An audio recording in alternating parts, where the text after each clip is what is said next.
Hi everyone, my name's Veer. I'm from India, um, and I did my research under the guidance of my mentor, Ms. Abhishek Dev. I conducted research in the field of behavioral finance, and my research question is: how does the level of media attention affect the prominence of herding in the stock market? Coming to the background of this field, it is part of basic human nature to follow the herd instinct, where we follow the general crowd rather than making decisions based on our own analysis and understanding of the situation. People follow the herd instinct under the false assumption often that the people who they are following have done their own research. And due to this concept is the major aspect of behavioral finance, as it can have major consequences both on a macro and a micro level. Popular examples of these consequences include GameStop and the dot-com bubble. I think by now we all know that GameStop, due to the herding activities of some Reddit users, the hedge fund Madeline Capital faced massive losses, and this was just on a micro level. On a macro level, that things like the dot-com bubble have also been caused partly due to herding.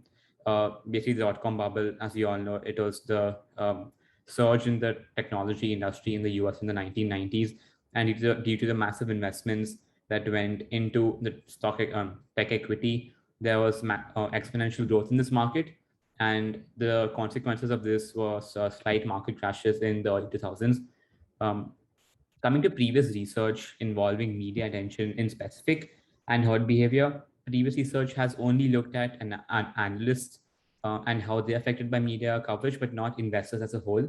And my paper aimed at doing this and seeing how investors in general were affected by media coverage. To answer my research question, my paper used data analysis, and the analysis method used was proposed by Christie and Huang 1995, and is called the cross-sectional standard deviation, or CSSD for short.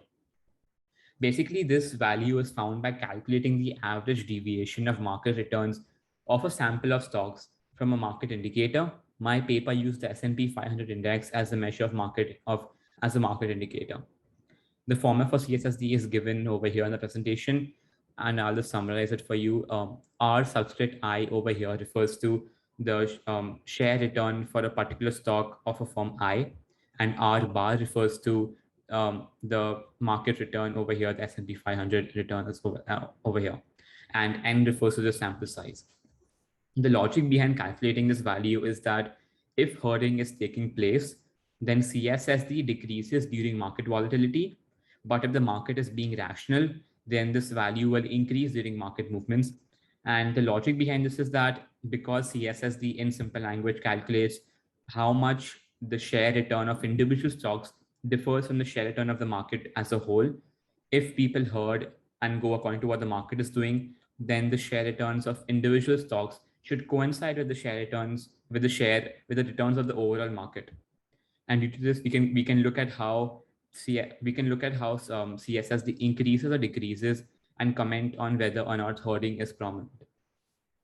So to test if CSSD increases or decreases, we use the following regression test, as you can see in the slideshow. Over here, alpha or A is basically the average CSSD value in the sample.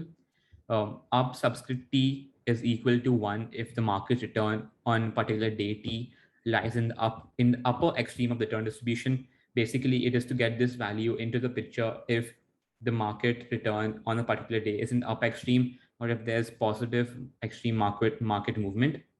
Down subscript T over here, as you can see, will be equal to 1 if the market return on a particular day T lies in the lower extreme of the return distribution.